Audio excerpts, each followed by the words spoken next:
আসসালামু আলাইকুম। আমি পীরজাদা আসিম বিল্লাহ সিদ্দিকী বলছি। বর্তমান সময়ে আমার কয়েকটি পুরাতন অডিও নিয়ে, তার মধ্যে কিছু অডিও শুনে মনে হয়েছে এডিটিং করা হয়েছে এবং কিছু অডিও যেটা সত্য। তার মধ্যে একটি অডিওতে আমি আওলাদে মোস্তফা মাদানী পীরজাদা সাদ্দাম সিদ্দিকী ভাইকে নিয়ে কিছু কথা বলেছি, যেটা নিয়ে সোশ্যাল মিডিয়াতে ফিতনা ছড়ানো হচ্ছে।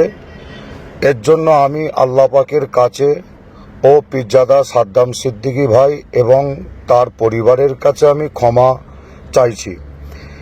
এছাড়া মুফতি আব্দুল কাইয়ুম সাহেব, মুফতি আব্দুল মাতিন সাহেব, মুফতি রজব আলী সাহেব, মাওলানা শাহানুর আলম সাহেব এবং বিভিন্ন মতপথের বিরুদ্ধে যদি ভুল বলে থাকি, আল্লাহ পাকের দরবারে মাপ চাই এবং আপনাদের সকলের কাছে মাপ চাইছি।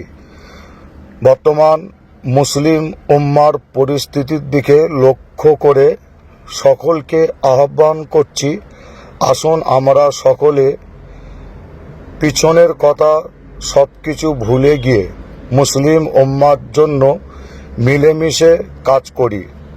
সকলকে অনুরোধ করছি, আপনারা আমার বক্তব্য কাটিং করে এবং এডিটিং করে সমাজে ফিতনা ছড়াবেন না, নচেৎ আমি আইনত ব্যবস্থা নিতে বাধ্য হব।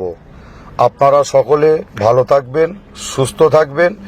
আমার জন্য আপনারা দোয়া চাইবেন, আমি আপনাদের জন্য দোয়া চাই।